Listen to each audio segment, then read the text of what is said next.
నమస్తే ప్రజలరా, ఇవాళ డేట్ మే 25, 2026. సో ఇప్పటిదాకా లాస్ట్ 24 అవర్స్ లో ఏం జరిగిందో తెలుసా? ఏం జరిగింది, ఏం జరుగుతోంది, ఏం జరగబోతోంది నాకిప్పుడే తెలియాలి. తెలిసి తీరాలి. చెప్పరా? అయితే ఈ వీడియోని మీరు ఖచ్చితంగా చూడాల్సిందే.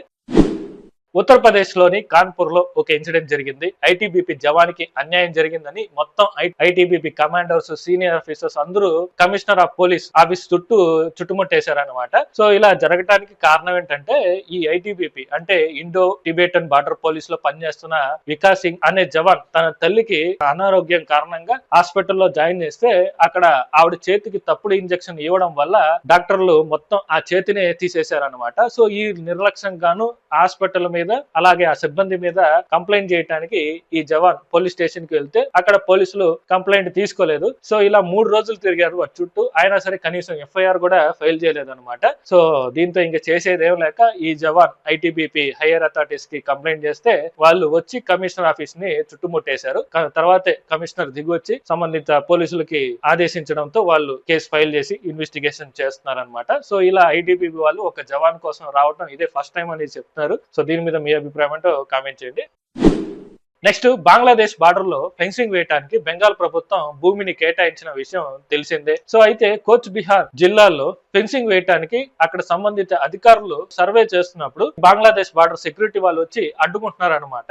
ఇది మా భూమిలో మీరు ఎలా సర్వే చేస్తారు, ఇక్కడ నుంచి వెళ్ళిపోండి అని గట్టిగా మాట్లాడుతూ బెదిరిస్తున్నారు అనమాట. అక్కడితో ఆగారంటే అక్కడ చుట్టుపక్కల ఉన్న బంగ్లాదేశ్ గ్రామస్తులను పిలుచుకొచ్చి రాళ్లతో దాడులు చేయించడం, కత్తులతో బెదిరించడం లాంటివి కూడా చేయిస్తున్నారు అనమాట. సరిగ్గా బార్డర్ లో తిరగడానికి వీళ్ళ దగ్గర సరైన వెహికలే ఉండదు, ఇంకా సైకిల్లోనే తిరుగుతున్నారు. వీళ్ళు మనల్ని రెచ్చగొడుతున్నారు అనమాట. కానీ మన వాళ్ళేమి రెచ్చిపోకుండా చాలా సైలెంట్ గానే సామరస్యంగా వాళ్ళతో మాట్లాడుతున్నారు. పిచుకు మీద బ్రహ్మాస్త్రం ఎందుకులే అని చెప్పి. సో చూడాలి మన వాళ్ళు దీని మీద ఎలా రియాక్ట్ అవుతారు అనేది. నెక్స్ట్, దేశవ్యాప్తంగా పెట్రోల్ డీజిల్ రేట్లు మళ్లీ పెరిగిపోయాయి. ఇప్పుడు పెట్రోల్ పై ₹2.84, డీజిల్ పై ₹2.86 చొప్పున పెంచేశారు. దీంతో పెట్రోల్ 117కి, డీజిల్ 104కి చేరింది. ఇది ఇంకా ఎంతవరకు పెరుగుతుందో తెలియదు. ఇది 4వ సారి అనమాట పెరగటం. తర్వాత అన్ని నార్మల్ స్టేజ్ కి వచ్చినా సరే తగ్గిస్తారా లేదా అనేది కూడా డౌట్ అనమాట. చూద్దాం ఏం జరుగుతుంది అనేది. నెక్స్ట్, ఉత్తరప్రదేశ్ లో యోగి ఆదిత్యనాథ్ అధికారంలో వచ్చిన తర్వాత నుంచి ఇప్పటి వరకు పోలీసులు 17,043 ఎన్కౌంటర్లు చేశారు. ఈ ఎన్కౌంటర్ లో 289 మంది చనిపోయారు. 34,283 మంది నేరస్తుల్ని అరెస్ట్ చేశారు. ఈ సంవత్సరంలో 23 క్రిమినల్స్ చనిపోయారు అనమాట. ఈ మొత్తం పోరాటంలో 18 మంది పోలీసులు చనిపోయారని యూపీ ప్రభుత్వం తెలియజేసింది. సో ఇప్పుడు ఇదే విధానాన్ని వెస్ట్ బెంగాల్ సీఎం కూడా పాటిస్తున్నాడు అనమాట. చూడాలి అక్కడ ఎన్ని సవాలు లేస్తాయనేది. నెక్స్ట్, పాకిస్తాన్ లోని ఒక ట్రైన్ పై బాంబ్ అటాక్ జరిగింది. బలోచిస్తాన్ రాజధాని క్వెట్టా నగరంలో పాకిస్తాన్ కి ప్రయాణిస్తున్న జాఫర్ ఎక్స్ప్రెస్ పై ఆత్మాహుతి దాడి జరిగింది. సో ఈ దాడిలో 30 మంది చనిపోగా 87 మంది గాయపడ్డారనమాట. సో ఈ దాడి చేసింది తామేనని బలోచిస్తాన్ లిబరేషన్ ఆర్మీ ప్రకటించింది. సో ఇప్పుడు అక్కడ క్వెట్టాలో హై అలర్ట్ ప్రకటించారు. చూడాలి ఇంకేం జరుగుతుంది అనేది.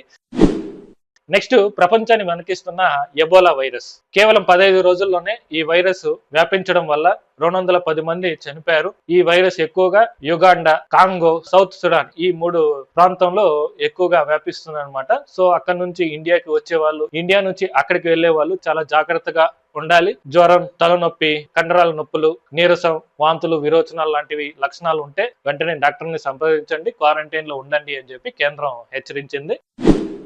నెక్స్ట్, మోదీకి నేను పెద్ద ఫ్యాన్ ని, I love India, I love Modi అని అంటున్న ట్రంప్ తాత నిన్న ఢిల్లీలో జరిగిన ఒక ఈవెంట్ లో యుఎస్ రాయబారి సెర్గియో మాట్లాడుతున్నప్పుడు ఉన్నట్టుండి ట్రంప్ కాల్ చేశాడు అనమాట. సో ఆ కాల్ ని ఆయన స్పీకర్ లో పెట్టాడు. సో అప్పుడు ట్రంప్ మాట్లాడుతూ, నాకు ఇండియా అంటే చాలా ఇష్టం, నేను మోదీకి పెద్ద ఫ్యాన్ ని, ఇండియాకి ఏ అవసరమైనా నేను చేస్తాను, ఇండియాకి ఏ వస్తువు అవసరమైనా సరే దాన్ని నేను వెంటనే పంపిస్తాను అని మాట్లాడడం జరిగింది అనమాట. సో ఇలా ఉన్నట్టుండి ట్రంప్ మన ఇండియా వైపు చూడటానికి కారణం ఏంటంటే, ఇరాన్ యుద్ధం వల్ల అమెరికాకి 96 లక్షల రుణభారం పడిపోయింది. వాళ్ళ దగ్గర డబ్బులు లేని పరిస్థితి. సో దీని నుంచి బయటపడాలంటే ఇన్వెస్ట్మెంట్స్ రావాలి. చైనా దగ్గరికి వెళ్ళాడు, అక్కడ ఆయన పప్పులే ఉడకలేదు. సో అందుకే ఇప్పుడు ఇండియా వైపు చూస్తున్నాడు అనమాట.